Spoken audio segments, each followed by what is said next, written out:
1 in 8 women are diagnosed in their lifetime by which disease?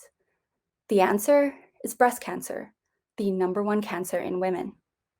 So imagine someone in your life was diagnosed with breast cancer, a family, friend, or colleague. What do? Well, they get treatment right away. And luckily, science has come a long way to help these patients with surgery, chemotherapy, and radiation therapy.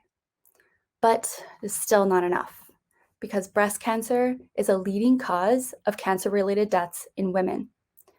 So what can we do about it? Well, one option is that we can develop diagnostic tools to detect the cancer early. Detecting the cancer early usually results in better health outcomes for the patients. But what about your loved one who is already diagnosed and has exhausted all of their treatment options? Well, the other option is to simply find a new one. And one that I'm proposing is to look into cannabis as a viable therapy. Now, cannabis has been legalized in Canada since 2018. However, its use is heavily stigmatized and controversial, especially for medical purposes. However, cancer patients have actually long used cannabis to relieve themselves of any cancer-related symptoms that they might be experiencing, such as pain, nausea, and anxiety, just to name a few. But the question still remains, does cannabis have any anti-cancer properties?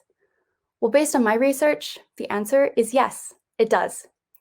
What has been determined is that the two main compounds that are found within the cannabis plant, THC and CBD, yield anti-cancer properties. Properties which include decreasing cell growth while increasing cell death. In other words, the cancer is being eliminated, which is great news.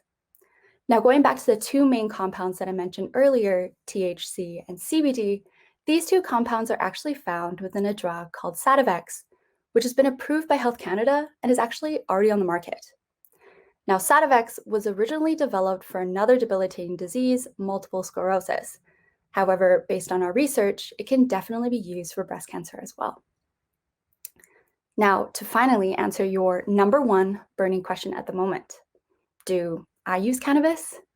Well, sorry to be a little anticlimactic, but no, I don't personally use or possess any cannabis.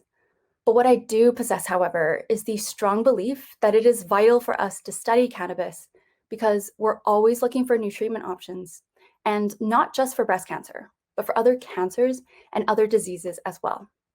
So why not marijuana? Thank you very much.